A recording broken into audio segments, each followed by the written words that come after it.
Bom dia, irmãs, bom dia, irmãos, todos queridos.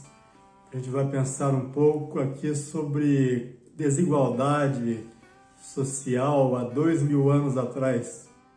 É um tema delicado e ousado da parte de Tiago, nos versículos 1 a 6 do capítulo 5 de sua epístola. Naqueles dias, remuneração era uma coisa muito mais simples, salário era frequentemente aquilo que você ganha no final do dia. Você trabalhou, fez a sua tarefa, recebeu o seu salário, né? Não tinha como hoje a situação da gente poder usufruir de tantos benefícios, digamos assim, como participação nos lucros e resultados, assistência médica, assistência odontológica, vale transporte. E o salário mesmo, aquele que se comprometeu, as partes se comprometeram que seriam devidas uma pelo serviço prestado, pelo trabalho realizado, e outra na condição de pagador desses serviços, né? Me refiro à situação de patrão e empregado, falando em termos gerais. Era só salário mesmo naquela época, então. A tarefa diária e seu pagamento. Não havia sequer um plano de carreira e remuneração, nem pensar. Agora, se a gente pode pensar nisso há 2000 anos atrás, a gente pode pensar no hoje, as inúmeras situações que podem cair nessa situação que Tiago chama de riquezas, né, mal usadas, riquezas que têm a ver com exploração do outro, com a opressão do outro. Mas vamos ler o trecho.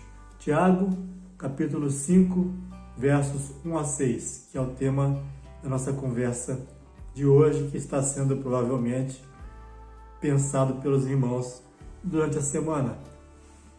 Diz lá Tiago, capítulo 5, versos 1 a 6.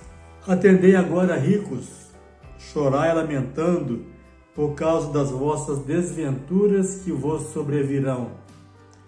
As vossas riquezas estão corruptas e as vossas roupagens comidas de traça, e o vosso ouro e a vossa prata foram gastos de ferrugens, e a sua ferrugem há de ser por testemunho contra vós mesmos, e há de devorar como fogo as vossas carnes. Tesouros acumulastes nos últimos dias. Eis que o salário dos trabalhadores que ceifaram os vossos campos e que por vós foi retido com fraude, está clamando, e os clamores dos ceifeiros penetraram até os ouvidos do Senhor dos Exércitos.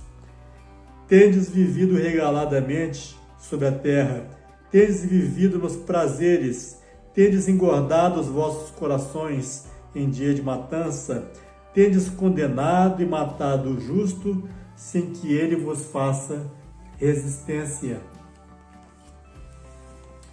São palavras duras, são palavras ousadas, são palavras proféticas, são palavras de profeta, né?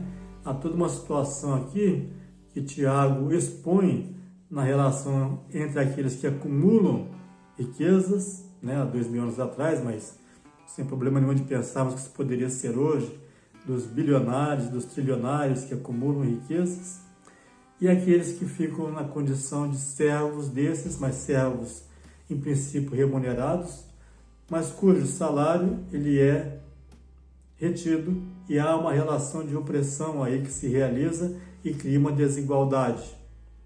Isso é um tema delicado, a própria revista reconhece isso, né? Que para tudo há normalmente a ideia de que evangelizando se resolve e Cristo é a solução para tudo. Bom, nós sabemos que Cristo é a solução para tudo, mas os bilhões de seres que habitam esse planeta, nem todos acreditam no Cristo, nem todos aceitam isso e, em suma, claro, a gente está pensando aqui em termos de riquezas, mas hoje a situação, o contexto é diferente. Se alguém tem uma casa, ele já é mais rico do que aquele que não tem. Se alguém tem um carro, já é mais rico do que aquele que não tem. Então, há uma situação de riqueza, talvez, que se reflete no nosso dia a dia e que não depende de ser milionário ou bilionário para realizar uma situação de opressão. Por isso, cuidado que a gente deve ter quando a gente pensa nessas palavras e pensa também nas palavras de Jesus. Pois Jesus diz: ninguém pode servir a Deus e a Mamon sendo as riquezas. Mas a forma como Jesus fala aí, e Robert Foster, teólogo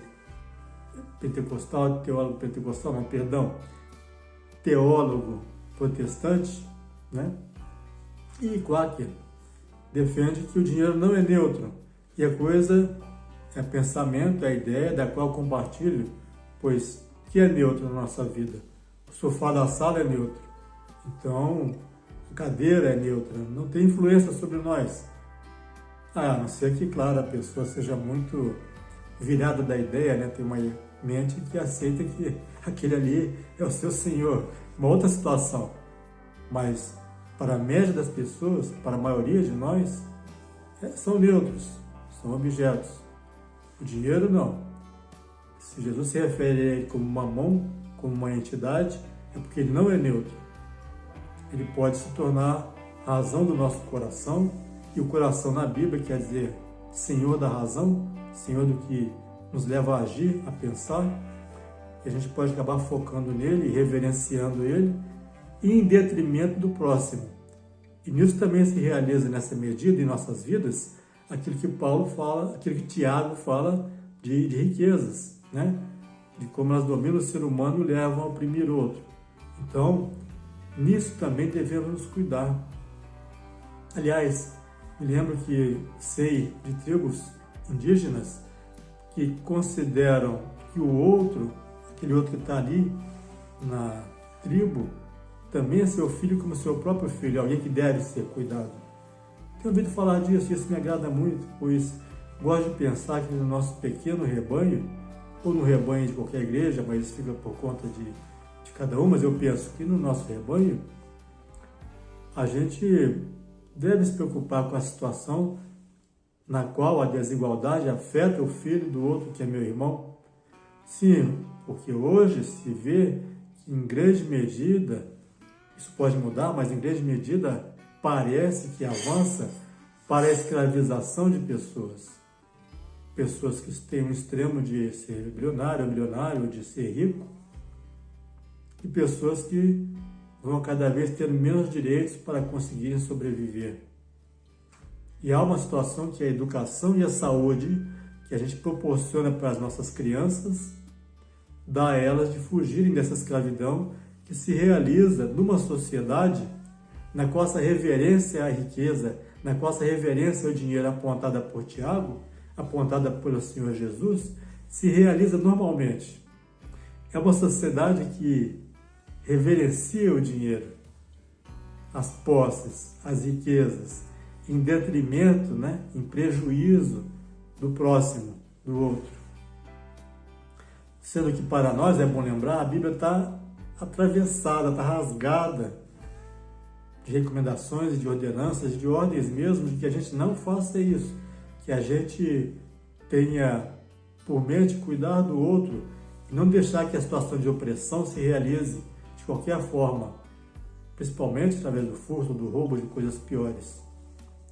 Pois elas são contra a eternidade, elas são contra o eterno, elas são contra o absoluto, contra o Senhor Yahvé, são contra.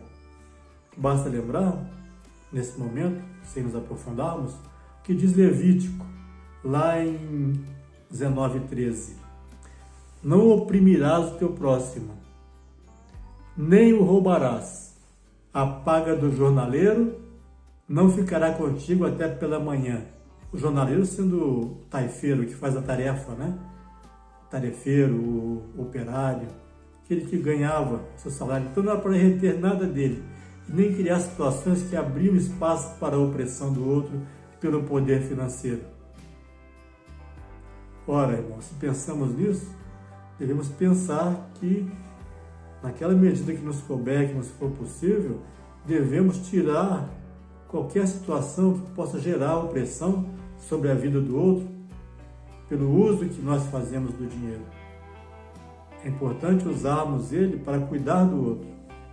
Por isso, pensarmos nas crianças do rebanho como pessoas que devem ser educadas, devem ter oportunidades, que devem ir naquela escolinha de futebol, talvez, né? Se for possível, ir naquele comum, coisas que desenvolvam suas aptidões, talvez até mesmo na vida artística, né? Na pintura ou na escrita, que também é essencial para outras formas de atividade, o saber escrever, o saber calcular.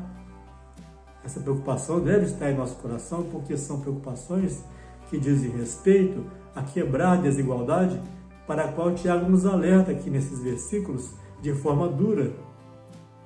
E Jesus já recomenda: não acumuleis tesouros na terra, mas acumuleis tesouros no céu, junto ao seu Criador. E essas coisas são manifestações do amor. Alimentar o outro, cuidar de sua saúde, cuidar da sua educação. Quanto será que a gente pode avançar nisso? Quanto será que a gente pode ouvir as palavras desafiadoras de Tiago quando ele se refere à desigualdade?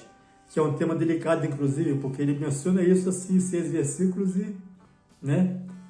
Sendo que a gente sabe que hoje há outros temas, né, sobre os pecados sociais, quer dizer, aqueles pecados que estão estruturados dentro da sociedade e que se realizam normalmente como parte do cotidiano, né? Para a qual a gente nem olha em nossas orações, para as quais a gente normalmente não ora, né? Que é, por exemplo, a violência do Estado contra os pobres em geral, que é, por exemplo, o extermínio de povos e outros temas afins, que vão além da desigualdade social que Tiago está apontando, que está nos cobrando, na verdade. Como eu disse ao início, embora ali pareça que se referia a ricos cobiçosos, mas que alcança todos nós que vivemos uma sociedade que reverencia o dinheiro primeiro e o outro se der. Que estruturamos assim, nós também estruturamos assim, colocamos a riqueza como primeiro lugar em nossas vidas, né?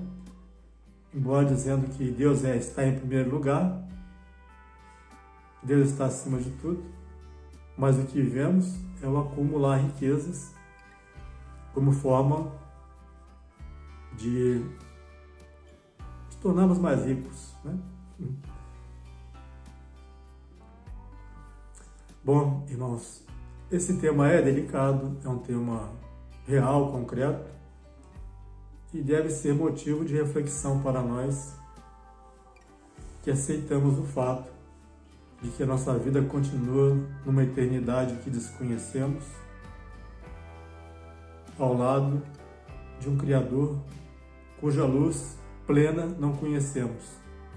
Todas situações desafiadoras para as quais somos convidados, somos convocados, na verdade, porque aceitamos realizar em nossas vidas desde o agora. E deixo para os irmãos essa reflexão e agradeço pela atenção, mais uma vez.